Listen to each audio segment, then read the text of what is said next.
inside an organization, you have to have a lot of trust. Like, what is our strategy? Because uncertainty is worse in most cases than making a decision that's slightly suboptimal, like completely whipsawing back and forth. So what are the principles that you need, in order to build trust? Trust between maybe rank and file and the management, trust between different equals in the company and things like that. It's fundamental to relationships. And in business, it's fundamental to actually getting things done. Top leaders, meaningful conversation, actionable advice, bulldoze complacency, ignite inspiration, create impact. Produced by Southwestern family of companies. This is the Action Catalyst. Are you interested in advertising with the Action Catalyst? Our listeners could be hearing about your brand right here, right now. For details, shoot us an email at info@theactioncatalyst.com. Today's guest is Jimmy Wales, internet entrepreneur and the founder of Wikipedia and the Wikimedia Foundation. Named one of Time's 100 most influential people, his book, titled The 7 Rules of Trust, a blueprint for building things that last, is out now. Jimmy, hi. Hello. Where are you calling in from today? I live in London now since 2010, so 15 years, 16 years. Yeah, it's rubbing off on you, isn't it, Jimmy? I mean, I'm trying not to, but the children tease me if I say zebra instead of zebra and that sort of thing. So, growing up near Huntsville, did you ever have a little bit of a country accent as a kid? Oh, I definitely had a Southern accent. Yeah, as a kid. I lost it as a teenager, I would say. I went to a school where Huntsville's a funny place. Huntsville grew from about 20,000 people in 1960 to about 200,000 in 1980. So it was a real boom town. When I got to high school, most of the kids didn't have a Southern accent, so I lost it then. But my wife says I sound like Bill Clinton when I'm on the phone to my mom, so. That's what I was going to ask. I love it. So I don't know, Jimmy, if you realize there's kind of a unique connection here, but you read the encyclopedia that was sold to you and your family by a door-to-door encyclopedia salesman, right? Yeah. So I, in the 21st century, as an 18-year-old, signed up to sell the modern day version of the encyclopedia. It was a student handbook, basically a reorganized encyclopedia for academics that I sold door to door. Wow. I did it every summer I was in college. And my favorite thing to hear at a doorstep is that someone had really bad internet connection, because that usually meant I could make a sale. That's great. Oh, I love that. You get this World Book Encyclopedia, and how old were you when you're thumbing through this thing? I mean, my mom bought it when I was 3, as I understand. I mean, I don't remember because I was 3, but as soon as I learned to read, probably, I was 4 when I started reading, but probably, 5, 6, because the World Book was actually very interesting. The way they edited it was very clever, actually. So the World Book was an encyclopedia for children, but children is a wide range.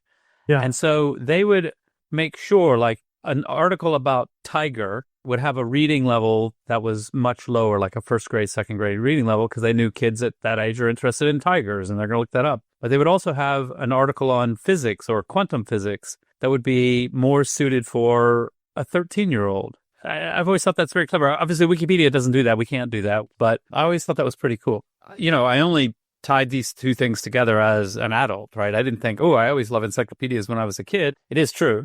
I would say the original inspiration for Wikipedia came from watching the growth of free software, open source software, and seeing programmers coming together to collaborate in new ways, and realizing that kind of collaboration on the internet where people could work together and share their work, I realized that could be extended beyond just software to all kinds of products. And so, it makes sense that it would start with software because programmers could create the tools they needed to share code and so forth.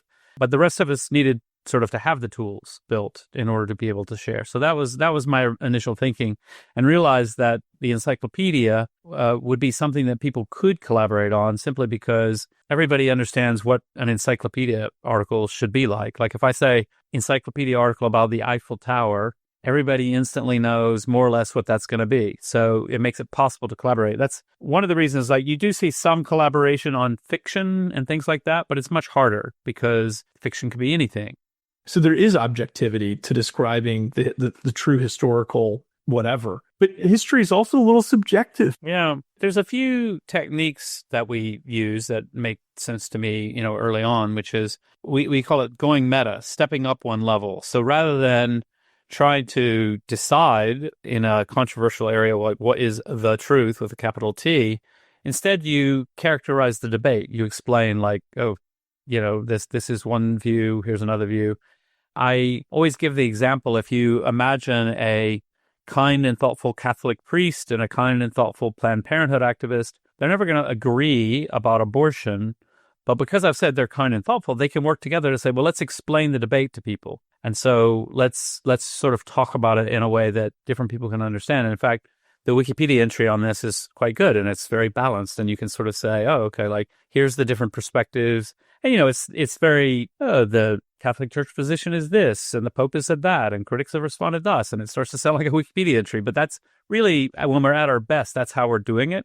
I always say it has two purposes. One is the epistemological or knowledge purpose, i.e., when I go to an encyclopedia, I don't want to hear just one side of the story. I want to understand all the sides and what's the debate about. But also from a social perspective, it makes it possible for people who strongly disagree to work together. Like you can go, okay, right, I understand it's not going to take my view, but we can work together in a fair way. And when we forget that, or when we don't live up to that, everything gets a lot harder.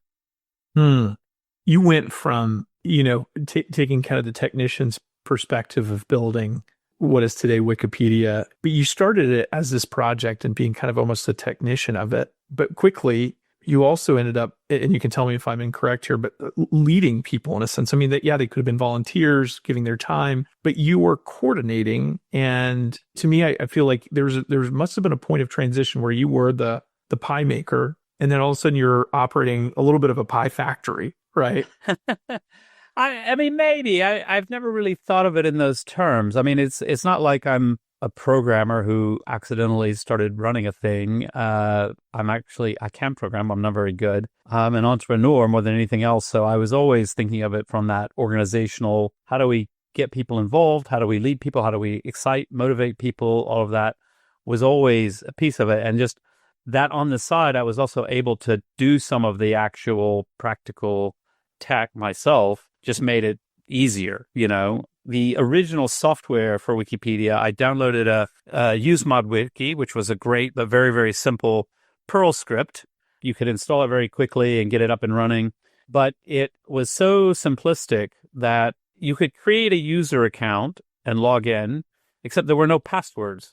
So anybody could create the same name as you, so we could both be using the same name, which would obviously be a disaster. You can't build trust, you can't build a reputation and all of that without that. And it was the only reason it was like that is because the guy who was making it was just making a little thing. Like it was like maybe a group of 3 people could use it, right? Then it wasn't thinking about big public thing. And so quickly I added passwords. It was a real from scratch process. And then it was just a couple of years, I'm not sure exactly, when we scrapped that software entirely, and just like one of our volunteers who was actually a biology PhD student at the time, but he programmed the first database driven. I mean, before that, all the articles were stored in text files on the server. It was very rudimentary, but it allowed us to get started. And that was kind of the important thing, is just getting started and learning as we went.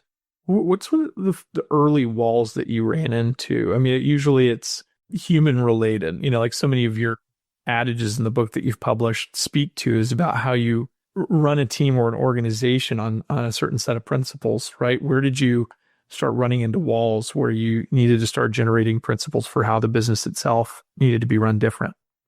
Yeah, I mean, it's hard to say. I always say I'm a pathological optimist, so I never think of things as walls. I'm just like, oh, we've got to do something here and we've got to do that, But, some of the kinds of challenges, I'm just, my mind is immediately drawn to a little bit of a later period, because once we got started, the traffic to the site was doubling every 3 to 4 months.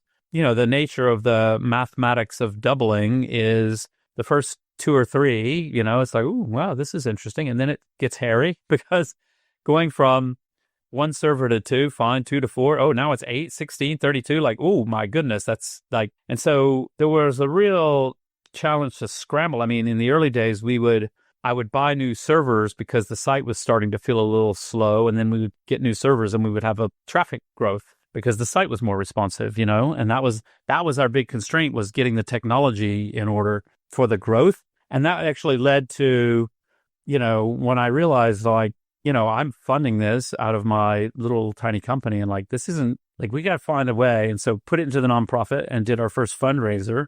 And we needed to buy some servers. We wanted to buy 8 servers, and we were hoping to raise $20,000 in 1 month's time. And we ended up with $30,000 in about 2 weeks' time. So it was a big success. And so we were able to buy the 8 servers and have a little money left over to buy some other stuff. But that was a big moment of relief, because before then I was like, I don't know how we're going to keep funding this. And maybe we have to put ads on, and, I don't really want to, but like, and so suddenly it was like, oh, actually this could work. Like, this volunteer model and donation based, maybe this is going to work. That was exciting. And I would say, like, the Wikimedia Foundation, which is the charity that I set up that owns and operates the site, it obviously also has had a lot of growth over the years. And I would say there was a period of time when the growth of the website and the growth of the community was very successful, but the Wikimedia Foundation had a lot of growing pains. So as we started to grow, there were a lot of challenges there, and becoming more professional and so forth. And fortunately, we made it through all that, and everything's good today. So many of our listeners run small businesses themselves. Like you said, when you're getting things off the ground, you often run into people problems, right? Yeah. And I was curious, what are some of the people problems that you've seen and run into that you had to, maybe either you didn't expect and you had to navigate? I mean, yeah, it's a good question. I mean, I'll just point to myself. Like, I had to learn that I'm not a good manager. That's actually really important, and it's something that founders often struggle with. I found it out pretty quickly. I mean, my management style is basically, this is awesome, let's do this. Everybody go do some good stuff, right? Not really that great. Not a very good manager. Very easy boss to work for, but not the structure that a lot of people need. I do think that a lot of entrepreneurs, a lot of founders, a lot of successful founders have done a good job of this. I would say, for example, the Google founders, they brought in Eric Schmidt at a crucial moment, because they realized, like, we're engineers and geeks. And later, Larry Page became CEO, but he was much older and more mature, and by that time, he had worked in a big organization and had learned a lot about how to do it. So, I think there's a lot of that sort of thing that is really important. And I think this is where, the book, The 7 Rules of Trust, a big part of the book is thinking about, okay, inside an organization, you have to have a lot of trust. People have to trust each other. And one of the stories we talk about in the book is the story of Uber, which went through a real crisis of trust, both internally, externally. The different executives were kind of at each other's throats and didn't trust each other. And, they had the problem of the decision-making wasn't uniform. So we interviewed Francis Fry, who's a professor at Harvard, but who came into Uber to help them during this moment of crisis, moment of trust. The company was in turmoil, and they had to figure out how to trust each other. And one of the things she talks about is, she basically took everybody for an away retreat and said, we're not leaving this room until we agree on what we're doing. Like, what is our strategy? Because what was happening before this is, one person would come to Travis with a great idea, convince him, he would say yes. Somebody would come the next day, convince him of the opposite, and he would say yes. That kind of uncertainty is worse in most cases than making a decision that's slightly suboptimal, like completely whipsawing back and forth. So the book is really a lot about that. Like, what are the principles that you need, in order to build trust? It's fundamental to relationships. And in business, it's fundamental to actually getting things done. And I mean, I think most of us have worked at some point in our life in a workplace environment that was in some ways toxic. And there was a low amount of trust, both trust between maybe rank and file and the management, trust between different equals in the company and things like that. And it's terrible. I mean, some aspects of grad school were like that. There were, stories about people. And in order to answer this question, you needed to find this one research paper, and one guy hid the book it was in the library so nobody else could find it. And it was like, oh my God, like, what is this backstabbing nightmare? Like, we can't tolerate this. And so, yeah. So you want healthy culture in order to get anything done. Well, so speaking to that, like what did you learn in this process about building trust from zero? Yeah, I mean, I think, I think one of the rules, I think is rule number 3 that I always think is really kind of where I begin in thinking is have a good purpose and have a clear purpose. So with Wikipedia, it's very simple. We're building a free, high quality, neutral encyclopedia. Like that's the basic purpose of Wikipedia. And it really, that purpose runs through everything we do, every decision we make, all the policies, all of like what the organization does. And without that, you end up going in circles. Like if you don't quite know what you're doing.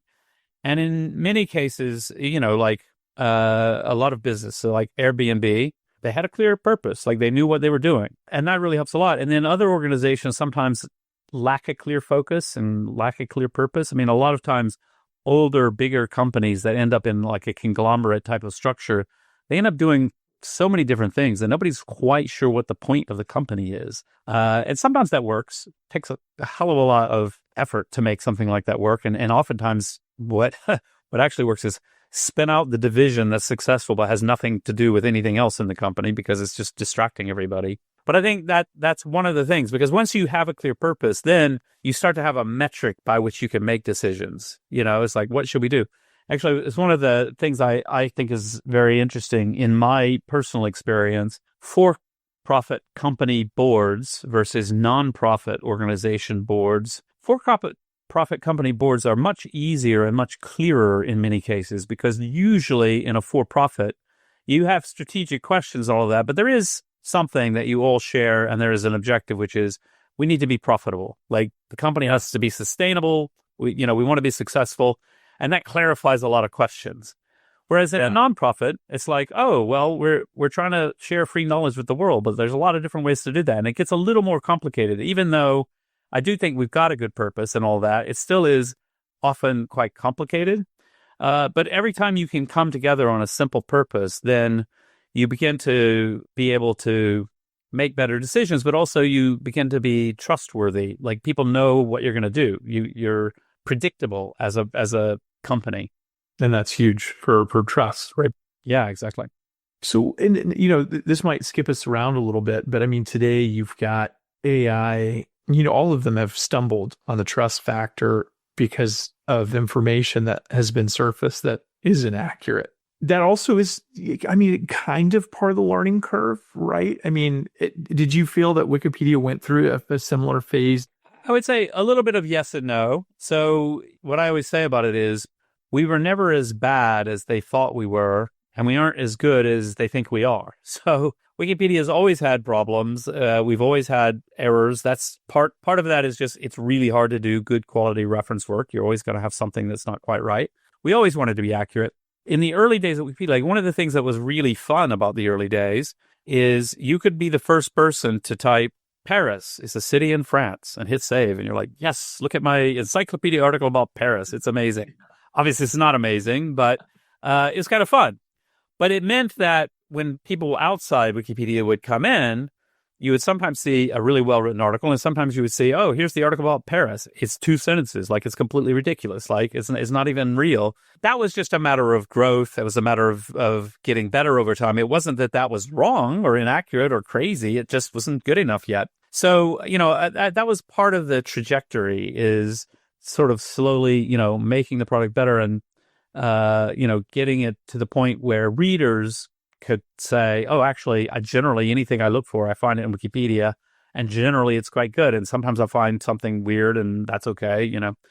Another piece of that, was in the early days, it's kind of like a very easy, lazy journalist thing to do. You spot some error in Wikipedia and you write an alarmist article about something's wrong in Wikipedia. After a little while, it was sort of like in the early days of eBay, you would see these sort of scare stories of like, oh my God, someone's selling their baby on eBay. This is a terrible thing. And then after a while, you sort of realize, yeah, but like there's a link. And if somebody tries to sell their baby, then it gets reported and eBay takes it down. It's actually not that interesting. It's like, it's an open system. And so like whatever, a few weird things are going to happen. And so there stopped being those kind of news stories because the media sort of started to understand of like, oh, okay, well, right. So what? Like, it's not a big deal. Yeah.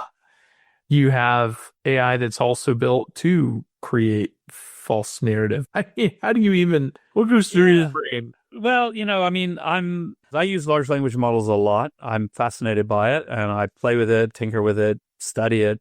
The truth is, large language models aren't nearly good enough yet to write encyclopedia articles. If you've only played with it a little bit, you might think, oh my God, like this is amazing. Of course it can write an encyclopedia article. That's quite easy. But once you realize how bad the hallucination problem is of just like making stuff up, then you realize like, oh, actually, no, I wouldn't think this is a good idea. And, one of the issues there is the way the technology works is by predicting the next token in a string of text. And it predicts more or less like something plausible, the most plausible thing. But the most plausible thing isn't always the true thing. And so oftentimes it can sort of take itself down an alleyway, and then pretty soon it's just making stuff up to support what it said in the past and so on. And that doesn't really work at all. And so the thing is, where will we be with this technology? Where will we be in 50 years' time? Maybe in 50 years' time, it's going to be amazing. And the idea of humans writing encyclopedia articles will seem as quaint as candles versus light bulbs. Although I think, as with candles versus light bulbs, I think the Wikipedia community, we just enjoy it as a hobby. And it turns out it's really popular with the readers, and that's great. But that's not why we do it. We do it because we enjoy it as a hobby. Like, let's make an encyclopedia. It's fun. So, yeah, it's interesting that it is more than, what you search for when you need something immediately. It's you've built an entire community around it. But do you feel there's a greater polarity in our lives right now in general? I do. I mean, certainly, let's just take as one example, like U.S. politics, that lack of, bipartisan give and take, which has always been part of what makes the system work, has been breaking down for quite some time. And that divisiveness and that sort of bringing the culture wars into literally everything is kind of toxic, and it's really problematic. And I think there's a lot of that contributes to, but is also caused by, a breakdown of trust in society. One of the core starting ideas of the book was watching over the years the Edelman Trust Barometer survey and seeing a steady decline in trust in journalism and politics and business and so forth. Was like, oh, like that's a problem. But it also causes problems. And as the media has become more polarized, it has also become less trusted. And as it has become less trusted, its business model problems worsen, and therefore it becomes more polarized, chasing clicks and chasing an audience that's more radicalized and so on. None of this is good. It's not how we want to live. I mean, I think we're very happy to say, actually, we don't know all the answers. We're going to muddle through. Some ideas are good, some ideas are bad, but figuring out which are which is a big, complicated societal problem. We probably need to move a little slow and make some compromises, and also not assume that anyone who disagrees with us on any little thing is a raving maniac of some sort. And I think both sides are quite guilty of this. On the left, there's sort of this view that they're all a bunch of Bible-thumping Nazis of some sort, and on the right, they're all like pink-haired trans activists or something. And it's like, actually, most people aren't either of those things. Most people have a belief system, and they're willing to accept that people don't agree about everything, and that probably we need a middle ground approach, and so on and so forth. And to the extent that the media is not helping, well, that's unfortunate. It almost sometimes feels that you are choosing a sports team to beat the other sports team than you are trying to seek truth to an answer of something. I think that's just deeply unfortunate. It's like a game, and it's like, no, it's not actually a game.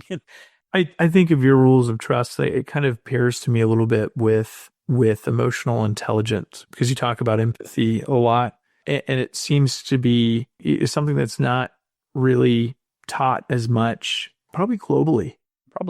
Yeah. Most of these things are global issues. Yeah. No, I think that's right. I think that ability to see multiple sides of a question and to understand that people will come with different information, which will guide them to different conclusions. And also to say, actually, I can understand why people believe X. I could see the evidence they're looking at. by the way, I disagree. I think they're wrong. And here's my evidence. And here's what I think. And that's completely fine.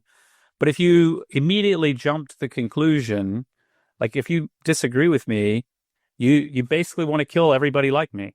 What? Like, probably not. Like that's not a valid assumption. Yeah, and I think in part we can get that way because so much of social media has become super toxic. Obviously, Twitter, like the number of thoughtful, kind, thorough investigations and discussions of a topic by people who disagree with each other on Twitter is very low as compared to the number of people just screaming at each other. And if the purpose of Twitter, as has been said, I think by Elon, but it's been said lots of times by lots of people, that Twitter is supposed to be like the town square. Well, it's a pretty horrible town square, right? I wouldn't want my mom to wander there at night. It's like mad down there. So maybe Wikipedia is the town square. Although I don't encourage people to come to Wikipedia to fight about things. That's just not very fun. I have a little side project called Trust Cafe, trustcafe.io. It is truly a pilot project. I don't really promote it a lot. The idea is like, what if we had a social network where the content that is promoted is based on the trust that the community has in the person. So there's this whole trust system where you can trust other people and you can earn trust. You can increase your rank in the trust rankings. It's truly an experiment, and there's a lot of open questions. It's more of an exploration, but I personally think there's something interesting there. I wouldn't be bothering if I didn't think so, which is when we have social media where the algorithm just promotes things based on total engagement. A great way to get engagement is to be a jerk and take extreme positions to get attention. Like that's not healthy. And it also leads us, if we participate too much there, to a pretty dark view of human nature. And it's also very addictive, right? There's a famous comic. It depicts like there's two characters and one of them's sort of sitting and typing and the other one's like, honey, come to bed. And the person says, I can't. Someone is wrong on the internet. We've all had that experience of like, it can be very addictive. Like, hold on, I've got to debate this person. Like they're getting something wrong. Yeah. But it's not healthy. And it's not healthy when you understand that the algorithm is promoting that kind of controversy to keep you on the site longer. That isn't great. And so, yeah, I think it's time to leave behind that type of social media and go with something healthier. I agree. Yeah, that's a really interesting project. There's a 18-year-old boy that, for part of his life grew up in Huntsville, Alabama. What advice might you provide that version of you knowing everything you know today? I mean, the really easy one is buy Apple stock. That's my number one. Like, if I could travel back in time and say one sentence to myself, I'll be like, buy Apple stock, drop everything else. No, I mean, I think, I do think for young people, I think one of the biggest pieces of advice I would have for people is just get started on whatever it is that you think you'd like to do. And it's sort of like, without endorsing it completely, but lean startup methodology, like give things an experiment, give things a try. And that can be a lot of different things in your life because the next 5 years will go by no matter what you do. And when you look back in 5 years, you'll be happier if you tried something and it didn't work than if you never tried it. I think that's really key. And also, you'll probably learn something when you try something and fail. Like, that's great. Adopting that kind of mindset of like, I'm going to be a person who's curious and interested in experimenting. Yeah, that's great. Like that's really good. And obviously people have all kinds of challenges and things in their life, which makes it harder or easier in particular circumstances. But there is a phenomenon which, in Silicon Valley is called the wantrepreneur instead of the entrepreneur. And the wantrepreneur is someone who is constantly writing a business plan, but never quite does something. And it's like, okay, generally you don't even need a business plan. Like there's times when you do, but generally putting down some thoughts on a napkin or let ChatGPT write the business plan. You don't waste your time on that. That's my main advice. I think that's the first thing, always. Do something interesting. Actually, that's another piece of advice for young people, which is don't do the thing that you think will make you the most money. Do the thing you think is most interesting. Because probably if you just do the thing you think will make the most money, but you kind of hate it, you're probably not going to make that much money doing it anyway because you're going to be bad at it. Money's great, but it's not the only thing. Yeah, I agree completely. Appreciate your time. Thank you. Okay, great. If you enjoy this podcast, please make sure to subscribe. And to stay updated on everything that the Action Catalyst is up to, make sure to follow us on Facebook and Instagram at Action Catalyst Podcast and on Twitter at Catalyst_Action. And thanks for listening.